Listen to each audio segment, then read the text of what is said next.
Harold Davis. I'm here to teach you about the art and craft of digital photography.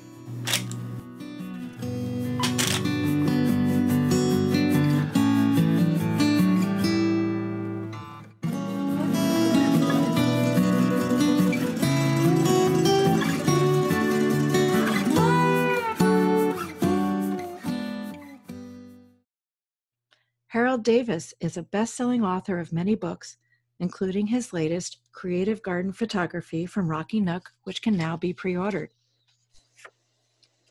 Harold is the developer of a unique technique for photographing flowers for transparency.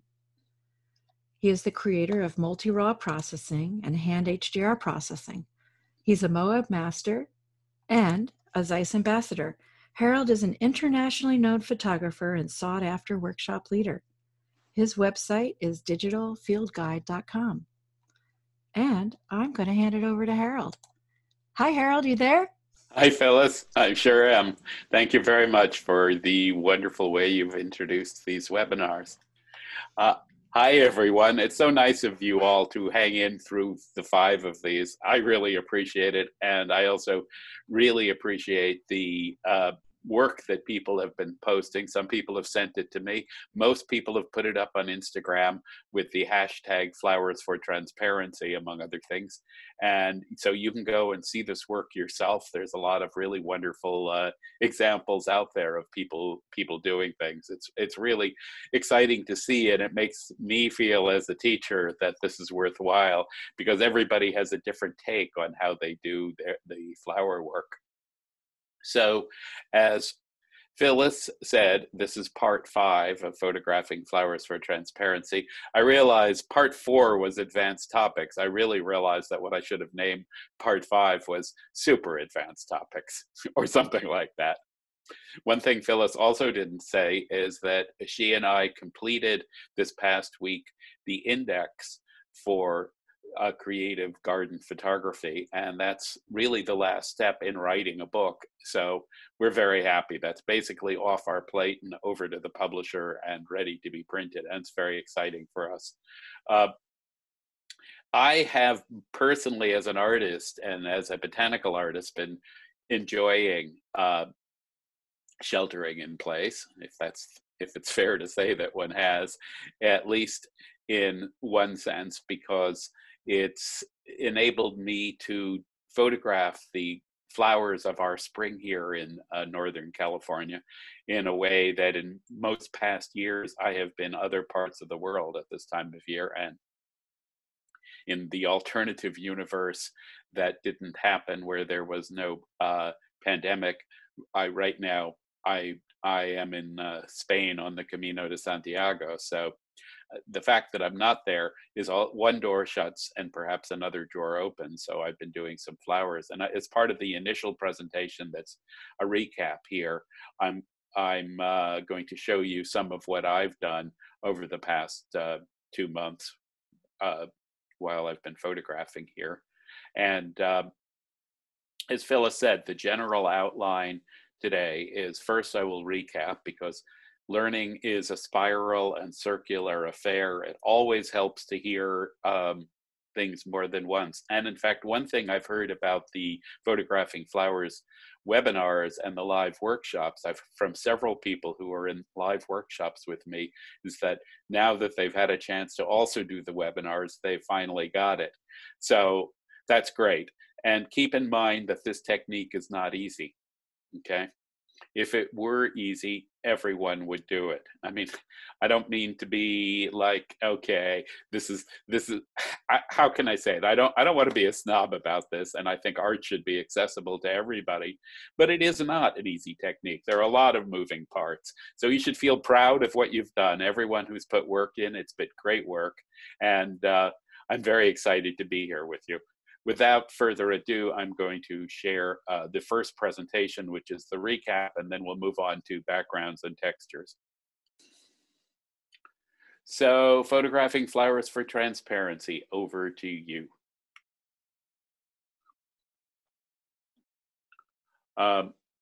Here's the book in question, of which the index was done. So, the overall course the Photographing Flowers for Transparency workshop and these 5 webinars: review and recap, retouching, painting and petals, blending modes, painting in white, adding a white layer, using LAB to remove gray, LAB inversions, filter effects. We have not spent a lot of time on that, and I may do a separate webinar on how I use the various third-party and built-in Photoshop filters, textures and backgrounds. Your assignment. Well, I think your assignment is, as everyone has shown, is to keep working, because working is great, and I look forward to seeing a lot more work over time. Here's the 2-cent, 10-cent, 5-cent version of exposure. Create a white background, 7 to 10 exposures, start completely overexposed, manual exposure, bracket shutter speeds, 1 EV increments, stop when you get to the dark side, and reserve an HDR blend.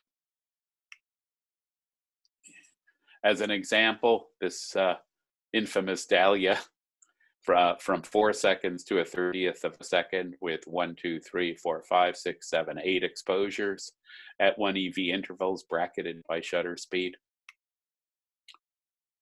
Here's an overexposure histogram and an underexposure histogram in reverse order. Here's the part of the whole exposure thing that we actually are interested in, circled in red. Please keep in mind that a histogram is a bar graph representation of the values of light and dark in the real world that are in front of the camera. So in fact, while people idealize an exposure histogram as something like a parabola, that is not actually the shape of the histogram curve, essentially ever. Here's the finished dahlia on white. Here's the 4-second exposure. Here's the 1/30th of a second exposure. Processing. Here's the 5-cent version. Start with the most overexposed. Use the same settings for conversion from Lightroom or Adobe Camera Raw on each.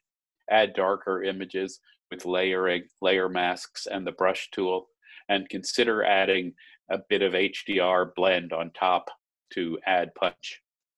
And here's a example with the dahlia of what those masks and the ending layer stack looked like. We worked through an example of that in the context of a duo of poppies last time in number 4, so that would be a good place to go to refresh yourself on the technique, and I will go over that at a high level later in this presentation as well. Here are a couple of my older images created this way, and then from here, what I'm going to be showing you are images that I've made using this technique and the related methods over the last couple of months. So these are almost entirely flowers from our garden, which is fun. And a lot of poppies. Poppy season is over now. A couple of delphiniums in here. Poppy season is over now, so other flowers are taking their place. This one and the images that follow it are both single capture iPhone images of a light box that I set up for a high resolution capture. But you know, the light box image, the iPhone images have some special quality of their own, processed here through a couple of different programs, primarily, or apps as they call them, primarily Waterlog.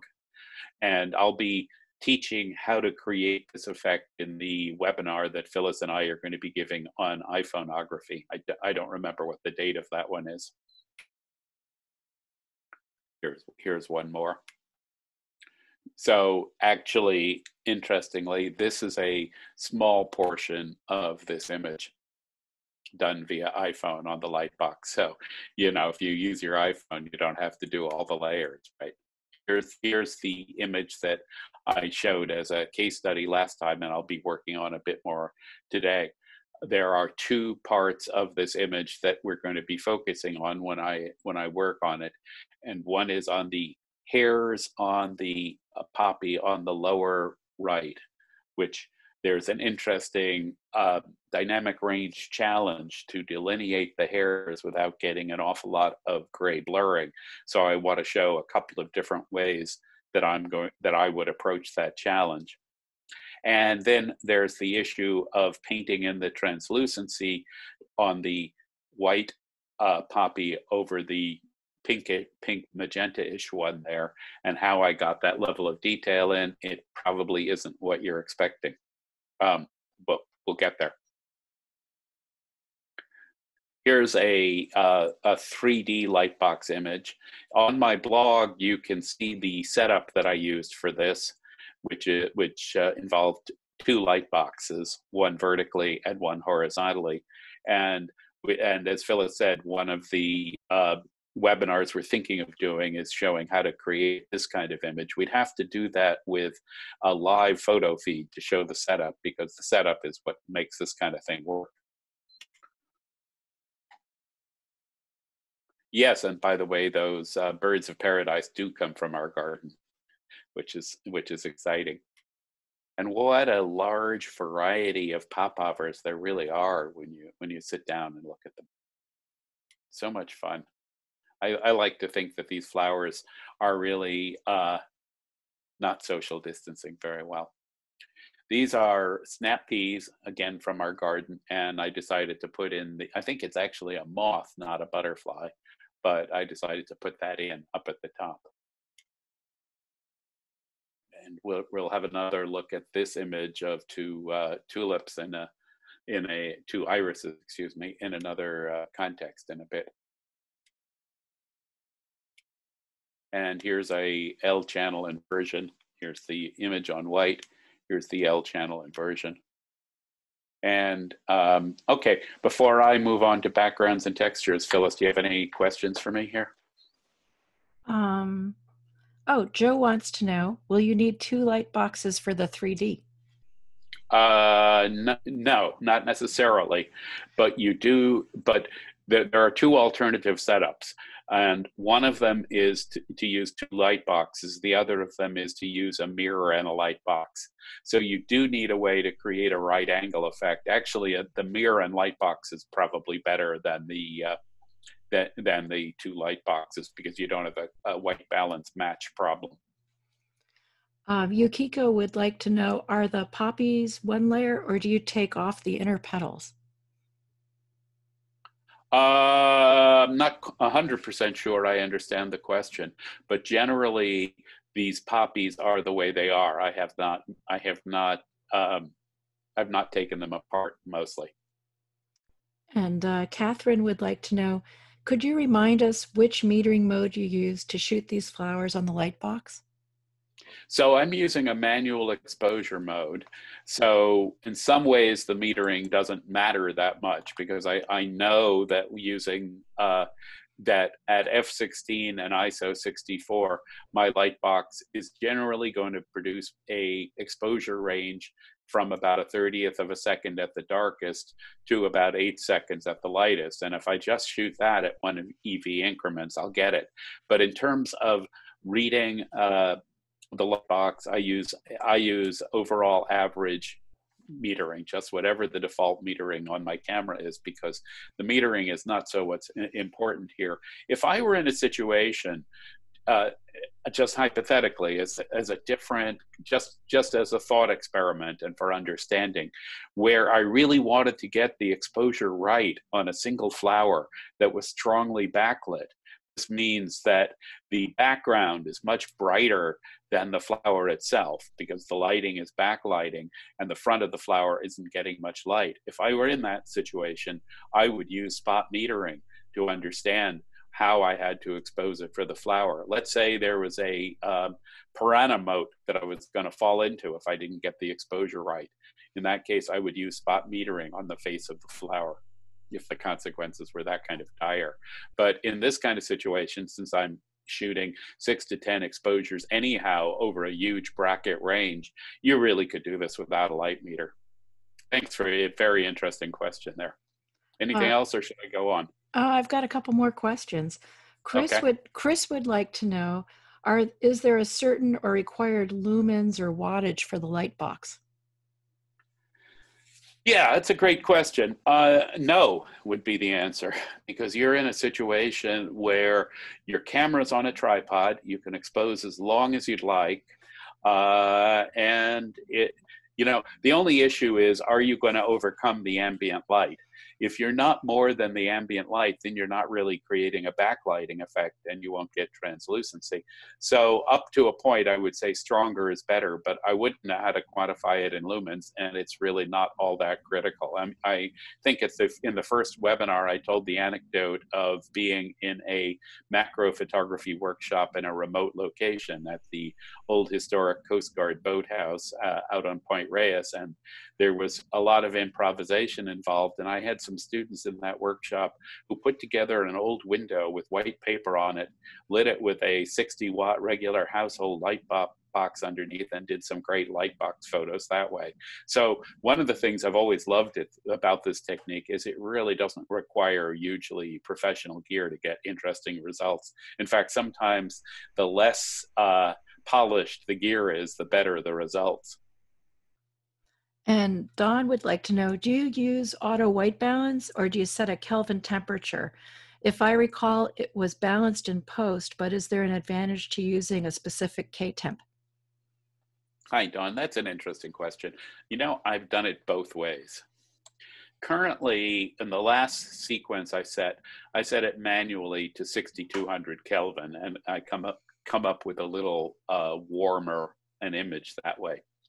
As you've suggested in your question very intelligently, ultimately it doesn't matter all that much, because you can, if you are photographing using RAW mode, as you bring it into through Lightroom or Adobe Camera Raw, you can change the white balance to anything you'd like, as long as you do it consistently. It's one of those things where you may save a little processing time if you pre-select a fixed Kelvin value, but it's not absolutely crucial. There is one interesting thing that happens with a white balance on a light box, and that is that the camera's idea, your camera has something that, if it were standalone, would be called a color photospectrometer built in. This means that you can actually use your camera to measure the white balance, the Kelvin degrees, of a light source such as a light box. As your exposure values go down, however, the actual Kelvin values that it reads also go slightly down. So auto white balance doesn't necessarily give you the same fixed reading for all of the frames in a bracketed sequence. So that can surely be a bit of a nuisance. Thanks for an interesting question there, Dawn. Okay, I'm going to start with the general backgrounds and textures presentation that I've used many times, slightly edited for this context. And after that, I'll show some of the resources that I use for backgrounds and textures, and I'll then work through an actual example. So I'll go fairly quickly through this presentation. Let me also say, as a resource, that I've done an entire multi-hour course on backgrounds and textures for LinkedIn Learning, the outfit formerly known as lynda.com. They have really good Photoshop courses. And so signing up for that, possibly via a free trial, would be a viable way if you really want to learn about backgrounds and textures in a structured, detailed way. Good production values. It's a good course, if I say so myself. So, thought experiment for you. What is the difference between a background and a texture? If you'd like, you can sort of enter it in the chat box, and I'll answer the question as we go down the presentation in a little bit. Yes, would this be an example of a background or a texture? What do you think? How about this one?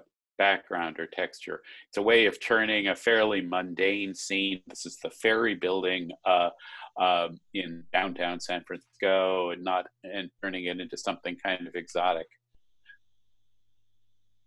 Is this one a background or a texture? Okay, I won't keep you in suspense much longer. A background, as you'd expect, is something that you put an image on. I'm talking virtually here. Okay, so when I say put on, it means that the background is behind in a layer stack. The reason for putting up image on a background like these red poppies onto this piece of paper background is usually to create a context, to make it further art worthy, and possibly to make it look like a botanical drawing or something. You're putting it in a kind of frame by putting your image on a background. What turns out is that flowers on white are extraordinarily easy to add to a background. So that's why it becomes so important for this kind of art making and photography. A texture, on the other hand, is a special effect. It's more like, and textures are overlays, they go on top. So backgrounds go beneath, textures go on top. And yeah, and textures are more like a, as I say, a special effect. So going back for a second, this guy has a texture, this guy has a texture, and this one has a background. There's a background here underneath these peonies. If we can get to them, there we go. Nice peonies, nice background.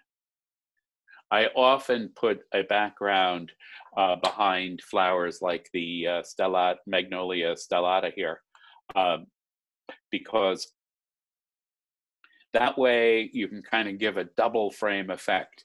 If you've printed this image, and this is an image that we've printed many times, on a piece of interesting paper, then the paper itself can be a border, then the background forms the next border, and then particularly if you overmap the whole thing before it gets framed, it can add a whole dimensionality and labor and level of framing to the whole piece without much extra work.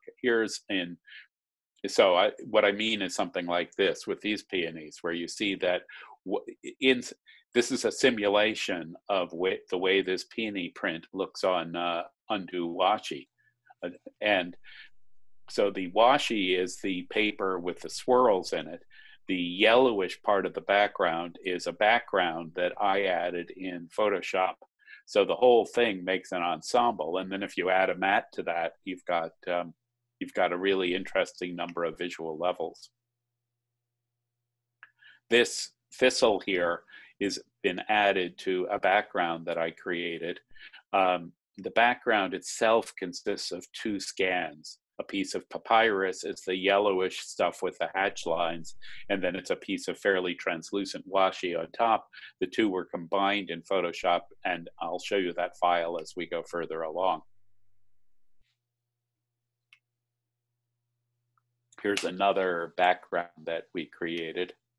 One of the interesting things about creating a common background like this one or this one is that you can make a series of images and place them on a background, and they'll all have a sort of similarity and be part of a sequence and look like they're related. It's a way of tying images together. Of course, a file is a file is a file, meaning the same file can be used for both a background and a texture. It's how it's used that makes the difference. In this case, I scanned a piece of yellowed old paper to make this background. And this model was photographed on I photographed this model on a light blue seamless background, and then just photoshopped the whole thing, selected it all, and just photoshopped the background in because I thought it looked better. So here's the 10-cent view of adding an image to a background. You start with an image on white. The background should ideally be somewhat larger than the image. You copy the image over the background with a normal blending mode and set the opacity to 15%. You duplicate the image layer a second time, set the blending mode to multiply, and set the opacity to 85%. I don't often like to give recipes because I believe the most important part of what we do as artists and photographers is access our own creativity. But this is a recipe, and it's a pretty good one. Sometimes the multiply layers opacity you might want to vary that a little, maybe as low as 83 or as high as 87, but fundamentally this is going to get you there.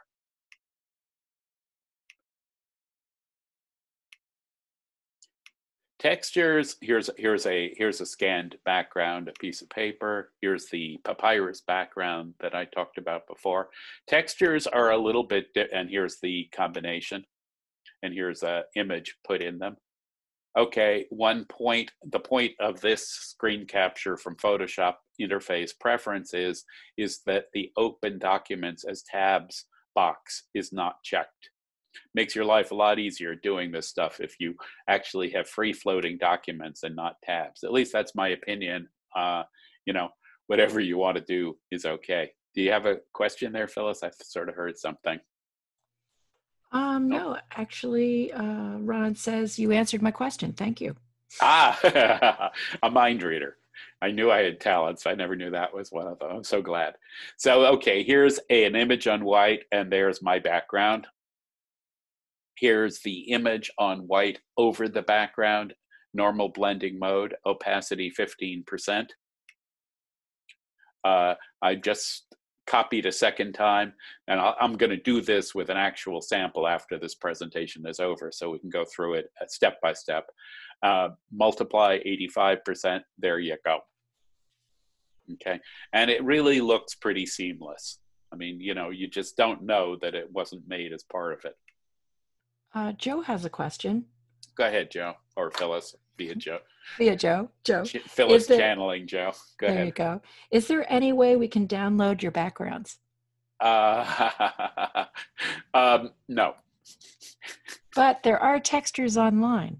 Well, yeah, tons of textures online, and the you know, my own backgrounds are my own, and I don't want to be selfish about it, but yeah. We made them. They're not so hard to make though, and there really are two ways to go about it, and I'll talk about that in a minute. And in that course that I mentioned on LinkedIn Learning, there are a few sample backgrounds that you can download as part of it, to play with. I really recommend you do your own. The two ways to do backgrounds are to photograph them, or to scan something like an old piece of paper. Anytime you see something that's like an interesting old wall or a detail, consider it a possible background or texture and add it to your library. I'm going to get into how what's the best way to photograph in a minute. But consider that something that's going to be used as a background or a texture should be photographed at low depth of field. You don't want to see motion blur in a background or texture. Almost certainly you don't want to see that. So you need a fairly high shutter speed. You also don't want the focus in there to take away from the front part of the image. So you probably want to be using your lens pretty much wide open, and you want to be parallel to whatever you're photographing. You know, I use a lot of backgrounds and textures in my work that I have made either randomly photographing some wall someplace, or in the case of textures, I have licensed a whole bunch of different libraries. They're not expensive, and I'll get into some of the better sources toward the end of the presentation. Okay, when you use a texture overlay, generally you're going to want to experiment with blending modes. The thing is that if you use a normal blending mode with the texture over the top of the image, all you're going to see is the texture. So normal at reduced opacity, by reduced opacity, we're probably talking something like 15 or 20%. Same thing is probably true for multiply. The other blending modes, you know, start at 100%, see what happens. The whole idea here really is to take an interesting photograph, and I have to emphasize that you really should start with something that's interesting, like this sunset behind a flower here, and then create something that's a different work out of it by adding a texture. This is a online catalog page from one of the one of the texture creators. It's Florabella, I think. Yeah. So the textures have this kind of look to it, if you can get a sense of it. They sort of are textural. They have something in them that adds grit or grain or sometimes an organized weave to the top of things, sometimes a color. It's often hard to understand what the color shifts they're going to make are going to be on your image, because that does depend on the blending mode. They usually are available commercially as JPEGs. Doesn't really much matter. Oh yeah, here, I guess that's the here's one that I've used quite a bit. This is from Florabella. I forget, it's called Artiste, and it's in the second Florabella collection. So, and basically, when you buy these things, they cost maybe $15 or $20 for a pack of 20 or 30 of them. You're licensed to do anything you want with them except redistributing them or selling them as textures. So you can use them forever in your own work. And you can also, in all honesty, looking at a texture like this, you can see why they're not that hard to make yourself too. Here's the formula that created this image. I put Artiste over this at overlay at 50%. And just showing overlay and 50%. Here's an image that I photographed in Matanzas, Cuba, one of the provincial capitals in Cuba. This place is sometimes called the Venice of Cuba for perhaps obvious reasons. And I used this background on it. This is something that we scanned from a piece of burlap, I think, or linen actually. And I used the Artiste texture to create brush strokes. I misspoke when I said the linen was a background. Actually, I used it as a texture there. So here was the formula that created this image. And here's the way the final image looks, which is much more like a painting of some kind than the original photograph. In this case, I was walking around the streets of Paris with my camera, and I saw the wall that you see in the middle two frames, and I said, interesting, I could use this wall as a texture or background, and I photographed it at a 500th of a second, f7.1, and handheld. I converted it, adding some saturation and color. And here it is used as a texture overlay over some anemones in a couple of different blending modes to create an entirely different image. Here's the original anemones. Here it is with a texture overlay.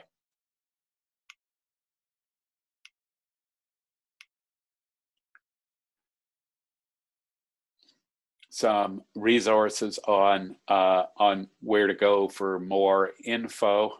I'm referencing PhotoNet articles. I'm not sure how much they're available or not. I would think I would go to LinkedIn Learning first for that. Down at the bottom are a couple of the commercial sources for textures, Flypaper and Florabella. They're in the LinkedIn Learning session. There are about another 8 or 10. There are a lot of different sources. Flower photographer Kathleen Clemens has a great collection of textures that can be used. I'm sure that some of you have experimented with some of these things.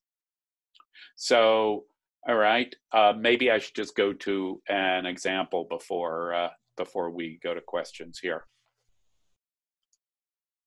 Okay, what I have is this nice iris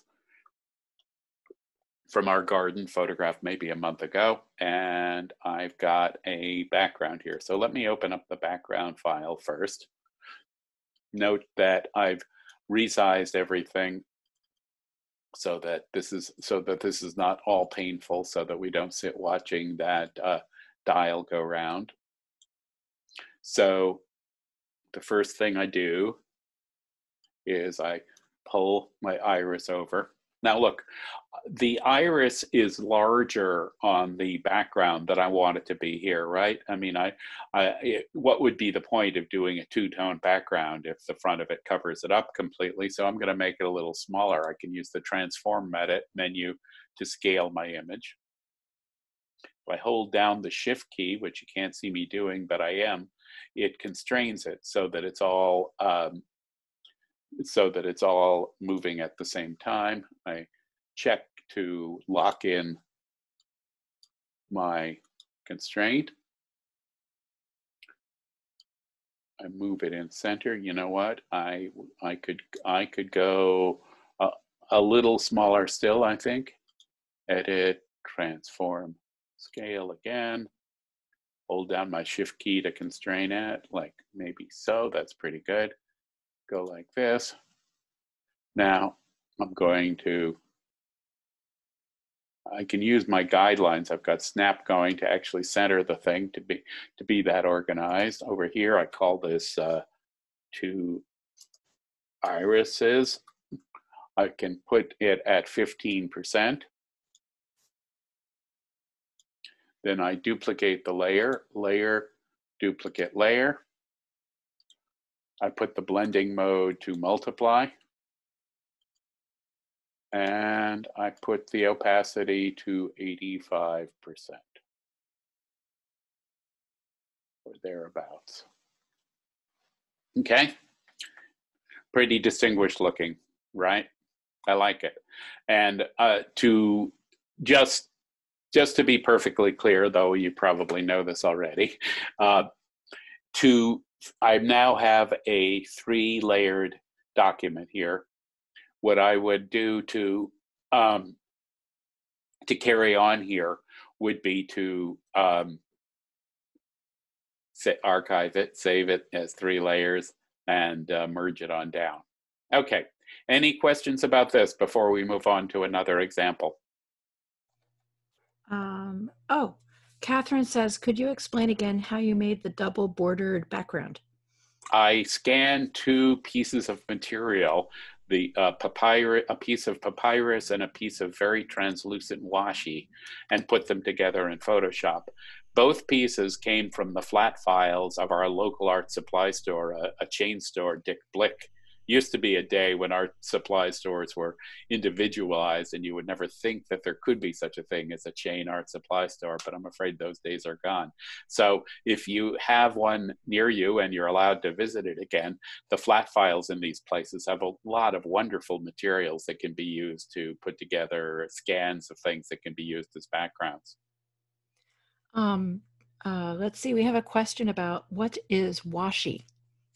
Washi is a Japanese paper, usually made from mulberry. And Yukiko would like to know, do you use iPhone photos that you took for textures?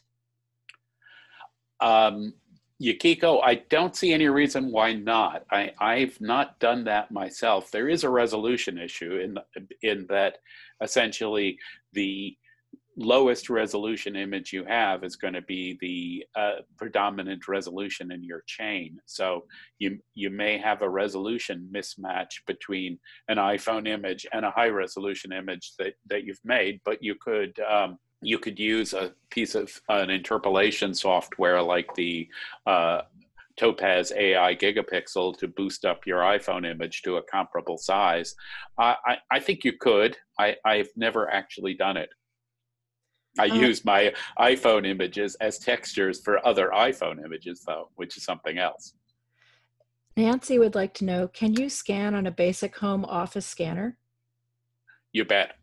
Actually, even basic home office scanners, I think that's essentially what we use for these scans. Is that right, Phyllis? It was like, exactly. It was just an old Epson.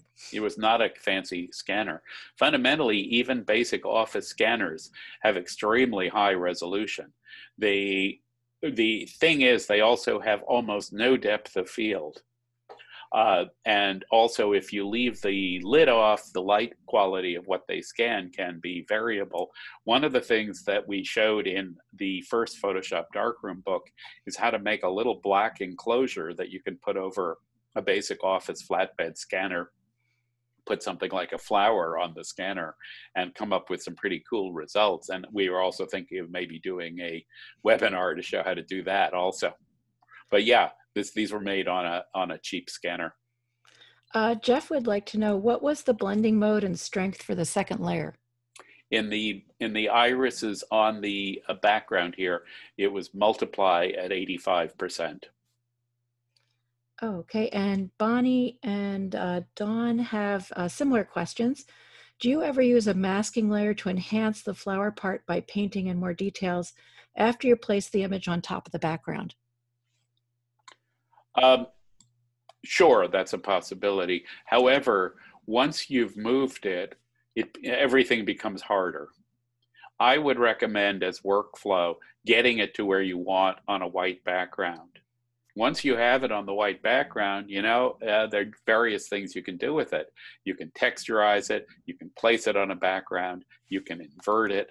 I mean, so there are all kinds of things, but really as workflow, truly the best bet is getting it to a point where you're happy with it in the white background over here, and then you say, okay, this really should go on a background, or this really should get texturized, or whatever it is, because you know that way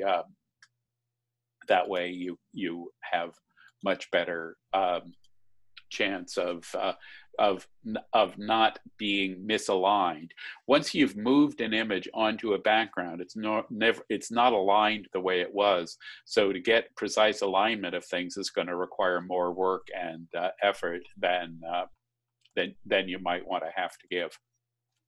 Anything else, Phyllis? Catherine says, I've been working on a scanner and I would love a webinar. Yeah, well, we should do it. I mean, there's some technical challenges, as Phyllis and I have found, in running webinars that involve live subjects. In other words, you have to show a way to show what we're doing on the scanner outside in the real world, and then what the virtual results are. So it becomes a little bit like something out of the Matrix. But we've done it. We did it, as everyone here probably remembers, in the second one of these webinars. We had live outside footage and inside footage as well. So I think we've got some ambitious thoughts in mind here. We'll give it a shot, I think. David would like to know, could images shot on black backgrounds be transformed with lab so this technique can be used? Absolutely. Yes, it's a good idea.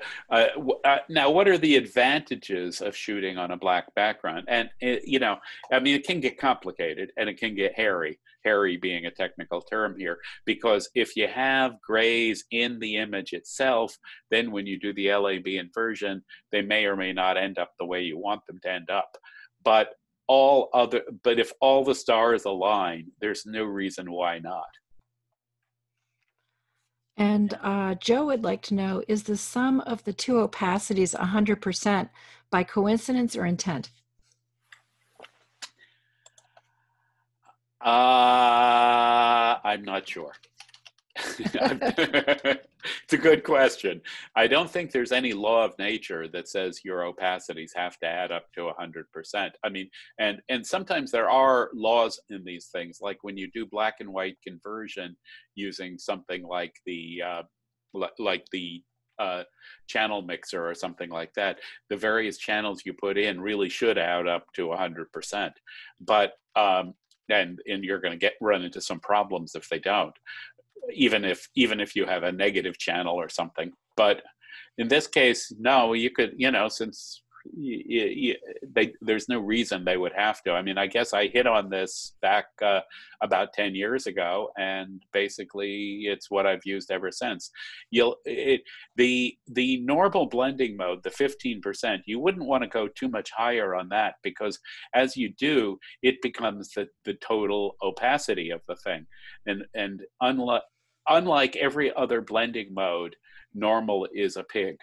Okay, normal is an attention hog, because it doesn't let the pixel blends from underneath come through.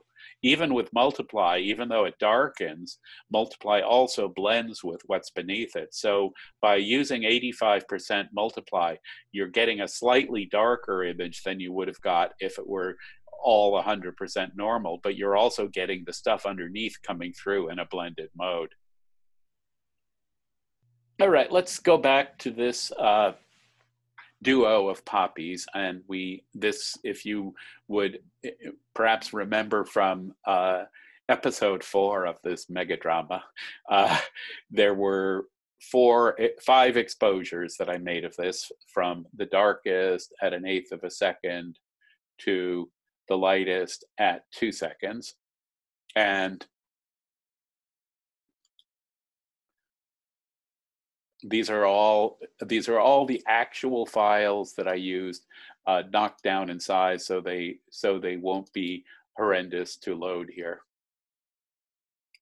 Or the theory, at least, is they won't be horrendous to load. So I'm not going to go into how I painted these, but let's, I'm not going to actually recreate the painting, but I will go into what's here. So let's knock off everything but the bottom layer. So this is the 2-second layer. And here's the next darker one. Here's the layer mask that I use. So I painted in everything but the center of this poppy, because I don't want that to go too dark. Okay, I mean, if you just look at the top,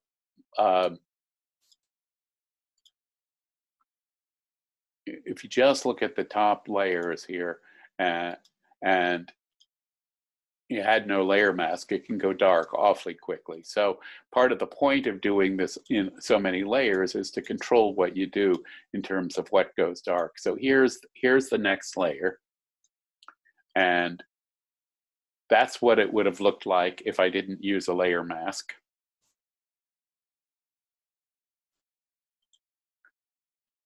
Here it is with the layer mask. And basically, if you look at the layer mask, it's starting to look almost like a infinity sign or a figure 8 on its side. Notice also that I did paint in some darkness on the stems, and we're going to get back to that in a minute down below. Because I noted a couple of things about the stems. I noted that the 2 stems are different, and the one on the right they're different in that the one on the right has little hairs and the one on the left does not. And to keep the verisimilitude, the fidelity to life in an image like this, if you have little hairs, you want to make sure that you keep little hairs. In other words, these poppies don't shave their legs. And I didn't really say that on recording, did I? Anyhow, so okay. Here's what this one would have looked like without the layer mask. Here's the layer mask that I painted in. And here's the HDR. Here's what it would, actually, it's not bad itself as an image, but that's not what I did. And so the next step in this workflow is to merge this down. Obviously, you save the image, you merge it down, and then there are 2 things I want to work through here. The first is how to get more apparent translucency in the pink poppy under the white poppy, and the second is how you enhance the hairs on the lower right leg there. Notice, first of all, in terms of the hairs, by the way, that what I did when I painted in the HDR is, yes, I got hairs, but boo, I also got blurry yellowish lines there and gray lines, and this kind of blurry stuff in detail is all too familiar to anyone who does a lot of this kind of work. And you know, it's worth saying that the person one needs to satisfy with this most of all is oneself, because at what level does it matter? Well, to me it matters if I know about it. You know, if you're going to make a 8x10 print of this image, it truly is not going to show. If you would make a 5 foot by 8 foot image version of this image, yes, it would show. Okay, so let's talk a bit about the pink and purple. I have this can, but I'm going to do it live, and if it turns out that I can't do it in real time with people watching, I'll have to go back to my canned version, but we're hopeful that won't happen. So the first thing that I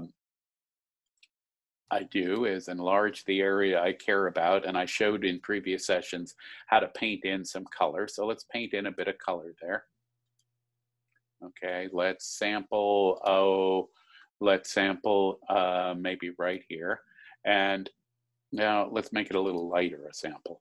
And as I said to you before, when you sample colors, you want to be careful to be somewhere in the middle of the sample range. If you do a point sample, you often get the wrong color. If you do a too large sample, you probably aren't going to really get the color you want. So either 11 by 11 or 31 by 31 pixels is a good sample size. And now I'm going to take a brush. Remember, this is a knockdown sample size, knockdown images. So there you go. I'm painting in a bit of color. Okay. But I look at this and I say, well, that's nice, Harold.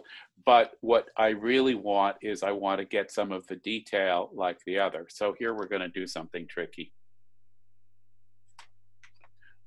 I'm going to duplicate my image, duplicate.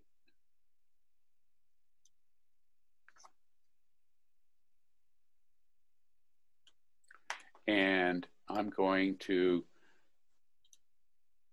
crop the duplicate. So, because what I'm interested in is this part over here, like that. Okay, that's good. So let me just enlarge this a bit. So what I have is the wing, if you will, or the petal that's opposite to the one that is underneath the other guy over there. So now I'm going to rotate this, image, rotation. I guess what I'm actually going to do is flip it horizontally. And perhaps you can see where this is going. So I'm going to pull what I just did over the top of the other image, like this. Now let's get this a bit larger so we can actually see what we're doing. Here's my mouse. Here it is. Okay, first of all, we'll make this go small. Don't need it big. Second of all, over here, we'll take a close-up look at it, like that. Okay, now I'm going to put the opacity of my overlayer down to about 40%. I'm going to move it into place, more or less, like that. I'm going to put my opacity back up.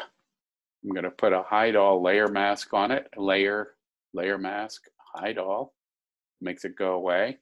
I'm going to take a brush. I'm going to paint in a little white right here, like that. Does that everybody see what I did there? Are there going to be questions about this? There's absolutely questions. Okay, let's go for it. Okay, Dawn would like to know, can you explain again how to get the sample size? I missed it. When you pick the eyedropper tool, which is the 1, 2, 3, 4, what is it, 5th down here, and then one on the I forget what Photoshop calls this thing. It's the options bar. Yeah, there's a drop-down list for the sample size. So I'm suggesting you pick in the middle of that range. And generally, you'll want the current layer probably too. Okay, what else? Susan wants to know, I've noticed that as I paint in the darker exposures, gray tones creep into what was previously faint and delicate colors. How can this be avoided? That's a very general question, and Susan, a good question, a difficult question, but not not really germane to this little snippet here. I'm going to address the stuff as when we talk about the hairs, because those hairs are pretty gray down there. Is there anything actually about how I did this bit of compositing here that people want to know about? Let me say also that it was made easy for me by the symmetry in the upper poppy, which is why I picked this for an example. But if you want to do something of the same sort yourself, have an eye out for where's an area that I can shift, rotate a little, invert, or something like that, and make it something that would be a good overlayer at partial opacity. You know, look what I have here. I have, it's turned off, turned on. It looks very, very realistic.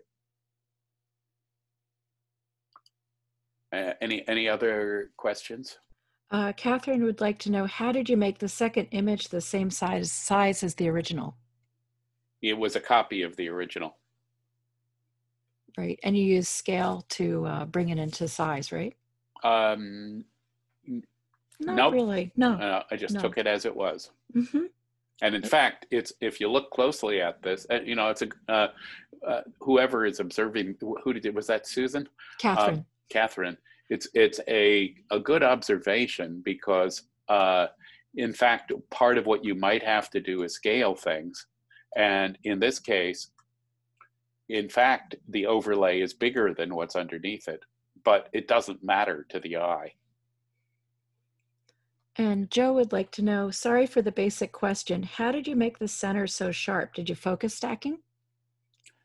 I did not focus stack. You know,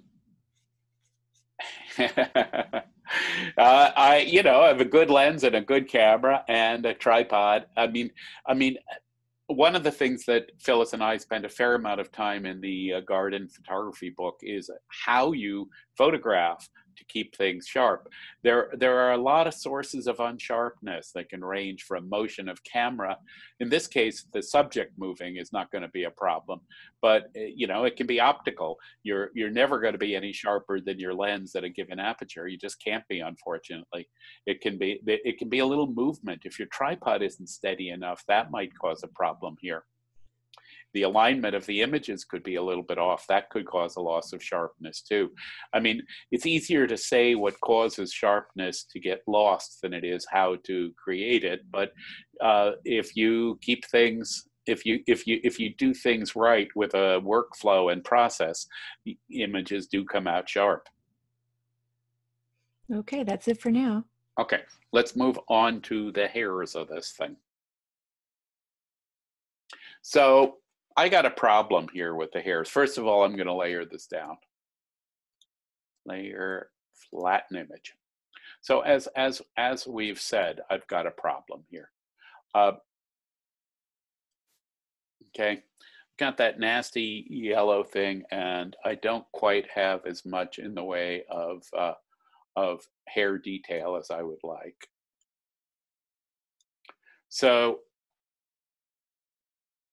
in theory, one way to get rid of hairs is to take a white brush. You could sample what the white background here is really like. It's not quite white. You can put your brush at 100%, and you could put your size down. You could put your hardness up a little. Well, even that's too big for here. And in theory, you could start going crazy like this. But if you have to paint in every hair, you'll be tearing your hair out before you know it. So let's forget about that. What else could you do? Well, one thing you could do is you could take a copy of this image into LAB. Image, mode. Well, first of all, let's duplicate the image. Image, duplicate. And image, mode, LAB. that I'm going to duplicate my layer. Keep in mind that duplicating a layer is different than duplicating an image. And the reason I'm duplicating my layer is I want to make some changes that may not apply to the full image. So I can adjust it using a curve, and there are two channels that I'm going to be interested in here with the with this yellowing background. Mostly I'm going to be interested in the L channel, but I'm also going to be interested in the B channel, which controls the yellowing that's there. So if I pick the B channel here,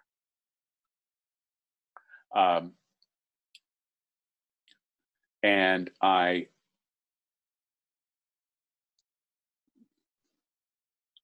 can try to neutralize by pulling the curve to see how that is neutralizing, well, there, that's better, some of the yellow in there.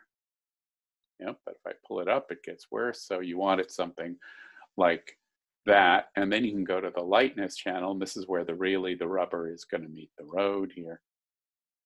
You can pull it over like this, and as you pull it over, you disappear some of that gray around the flower.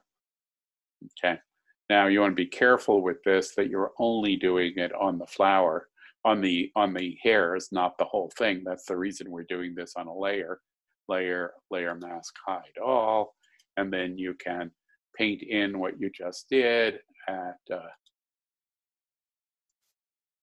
using a not entirely full opacity, just like that, and that gets rid of some of the yellowing. The same thing would work for gray blurs around something too, to get rid of it.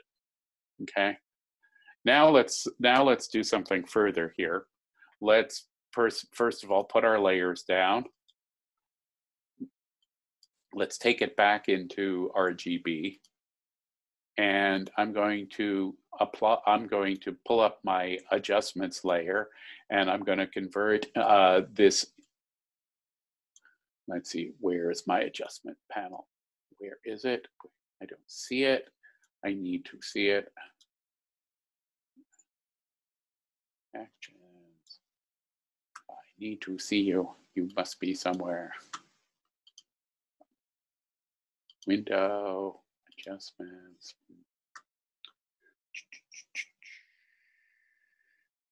See, I'm running into trouble. Over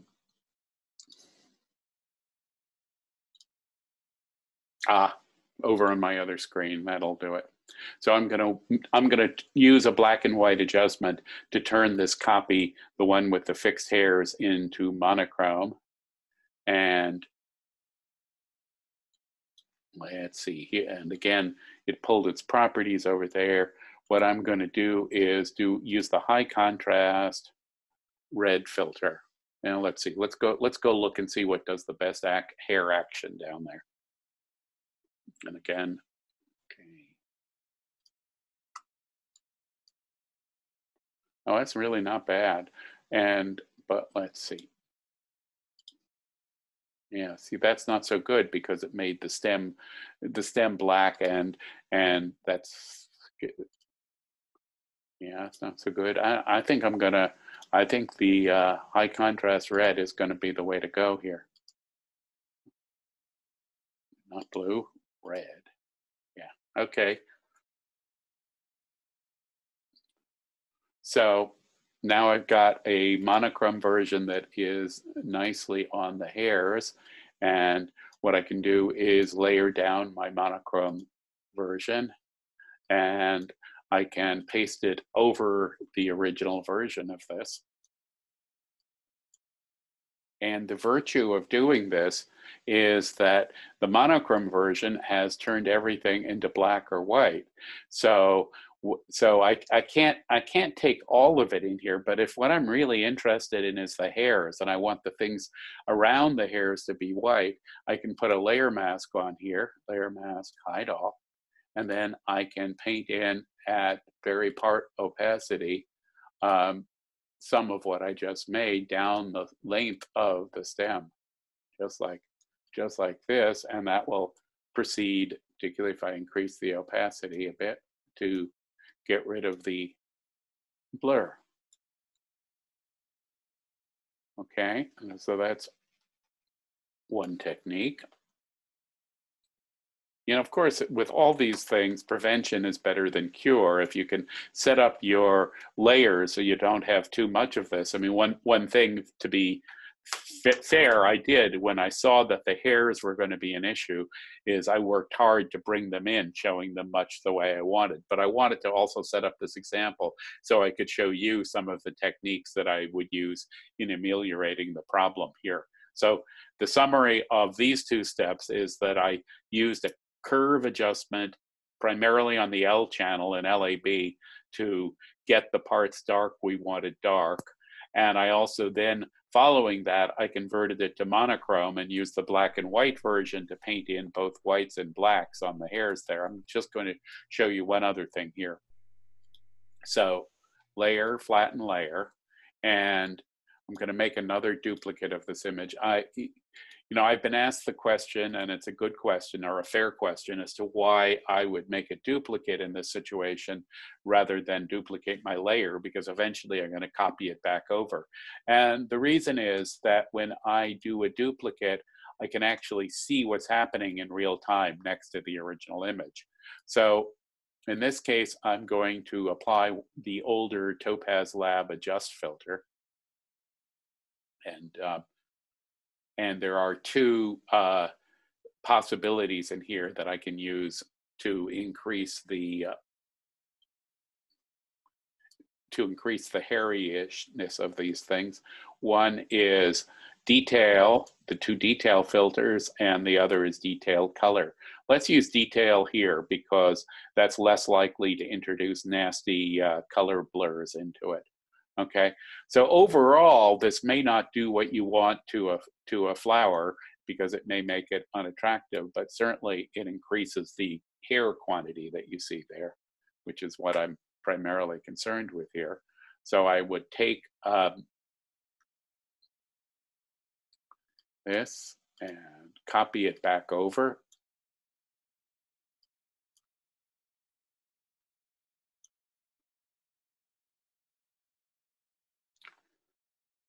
Go layer, layer mask, hide all, and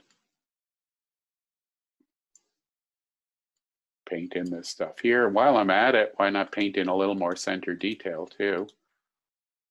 Can do that. I like painting, and you know, the general rule of thumb here is that the centers of flowers should be detailed and the petals should be nice and airy. Okay, that may be a little overdone, but you get the point. Now, okay, so this was Topaz Adjust Details 2, which is a filter I use quite a bit, but never at 100%. It looks ugly at 100%. Here it is at 100%. I think you'll agree it looks ugly. Now look, so sometimes the only thing you can do about things is disguise them. So it occurred to me with this image that if I was going to, that never on a straight white background am I going to entirely get rid of the yellow blur. So I went and looked at my library of backgrounds and I found this nice paper, okay? And this we scanned on our cheap flatbed scanner. You know, it was just a piece of yellowed paper. Once something is acidic, it gets this yellow, it becomes old looking. And I think I actually manipulated it because if you look at it, you'll see that the center here is whiter than the perimeter of it. So I think what I did was I blended it with itself in a screen blending mode, put on a layer mask and lightened the center a bit a long time ago. And I've used it on many images. So again, I'm copying my white poppies over it like that. And perhaps I would need to make the poppies a little smaller here. So edit, transform, scale. Yeah, I'd say so. oh, something like that, because you want the full, oh, okay, you can do this. The webinar controls are getting in the way of Photoshop's controls. They're competing with one another. Story of my life. So maybe like about that. I put the blending mode at 15% normal, duplicate it, layer, duplicate layer, put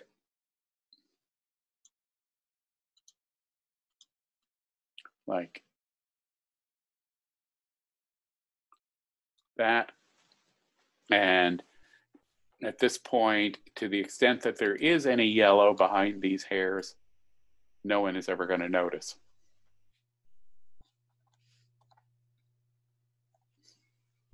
All right, any questions about this?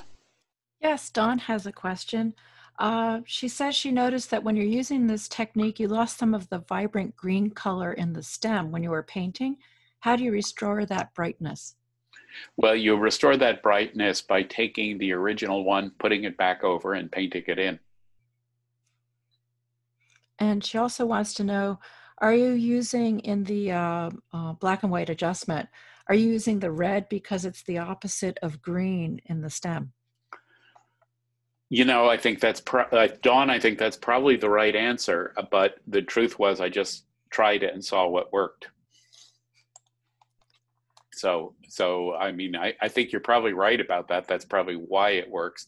Also, as fairness here, I have to say that, you know, the actual version of this image, that the publication version of this image, I worked on a lot more carefully. And I think, you know, if you look at it, you'll find that it doesn't have these little problems in the same way. I mean, the best answer for something like how you keep green vibrant is you don't paint it over so it becomes unvibrant in the first place.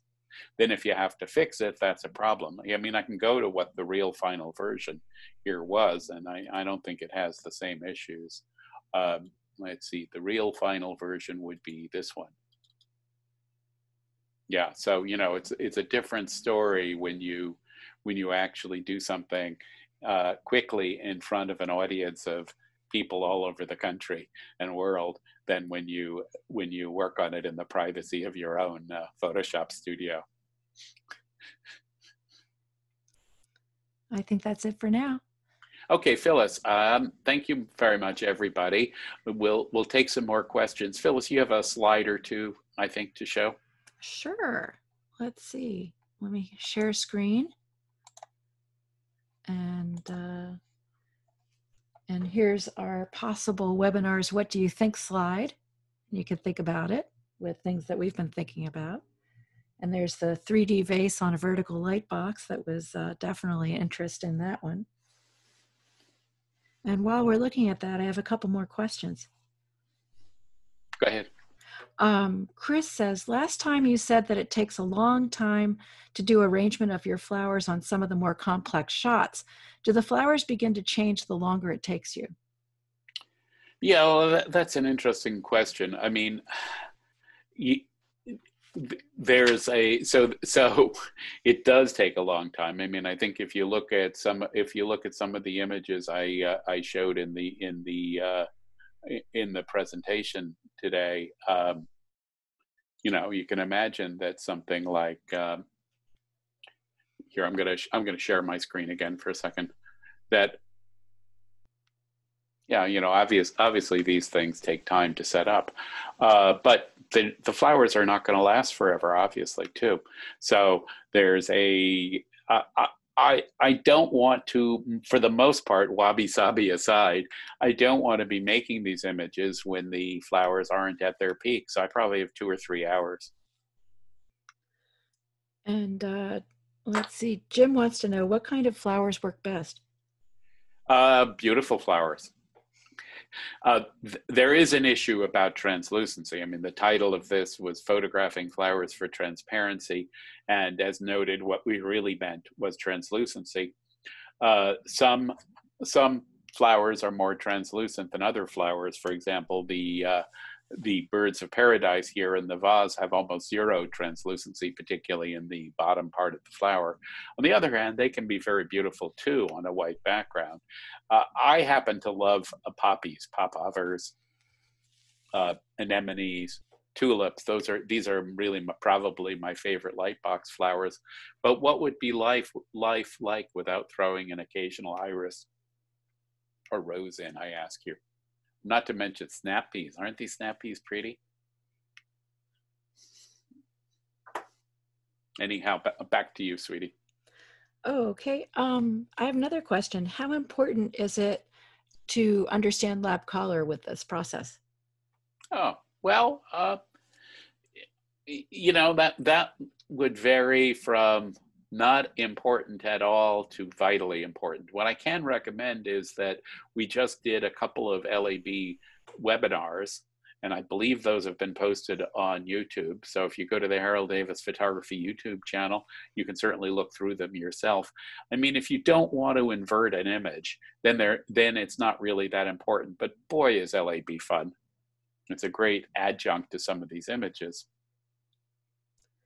And another question, how do these webinars compare with the live workshops you give?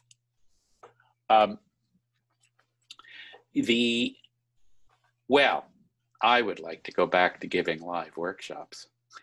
It is so much fun to do this workshop in a room full of flowers and have people. And that way also I can work with the students individually and make sure that everyone is getting this. And if a participant is saying, I'm really stuck here, or how would you arrange this? I could show them. You know, you really much rather as a teacher show rather than tell, and you'd like to be able to work with people. On the other hand, you know, it's great to be able to do this from our own locations to your locations, and it's great to be able to reach out all over for people who might not be able to travel to Berkeley ever. And someone wants to know, how often do you photograph flowers? Every day, all the time. I so love flowers. I so love to photograph them. If I didn't like them, why would I spend all this time doing them? Oh, it's so much fun to photograph flowers. There's a world in every single flower. And also, what's your favorite way to work? I'm not sure. Could whoever ask that clarify a little, please? I'm not quite sure what that means. I think it means the process. Like, how do you like to work? Well, it's an interesting thing. I mean, I have a presentation that I did. I don't think it's been posted yet on how to stay creative in tough times, and that's related somewhat to it. I mean, there's a combination, but there's sort of, on the one hand, you want some structure about things. On the other hand, you have to listen for serendipity and to your own inner voice and say, okay, this seems like fun. Let's try it. And if you don't like it, well, it's not a tragedy. You just try something else. I like trying things. Partly it's experimenting. Is what this is about for me, and having fun. I like flowers so much, and we happen to have beautiful flowers here. We're in a part of the world where there's almost never a shortage of floral and botanical subjects, which is great. And you know, yeah, I don't always know what I'm going to do. So, and if I don't know what I'm going to do, sometimes I will set outside with our garden with a single lens and just say, okay, this is the lens I'm using today. Let me see what happens. And I know what I recommend to everyone is just you know, it's a cliche, but the thing to do is just keep working, keep having fun with it, keep working, listen to some nice music maybe. And that's part of what these headsets, someone said I look like a Martian with them on, but so be it. And, you know, have fun with it. Enjoy flowers. Joe would like to know, what kind of lens do you use for flowers? For lightbox work, I use the Zeiss Otis 55mm lens, a normal prime lens that's a really nice bright lens. That has somewhat to do with the geometry of the lightbox. I have a lot of lenses, and lenses are important. They're kind of like the photographer's paintbrush. One of the things I would say is that in our books, I've indicated what camera lens and the settings for almost every picture in almost every single book. And so, if you pick up Creative Garden Photography, you can see what lens I use there. I also do that on my blog pretty often too. I say, this is how I made this photo. Here's the story behind it. Here's the camera and lens that I used. All right, everyone. Please keep on sending images, keep on posting them to Instagram, and keep sending them to me. Keep happy, keep healthy. Thank you for attending these. I wish everyone really good health in that respect. Please do keep in touch.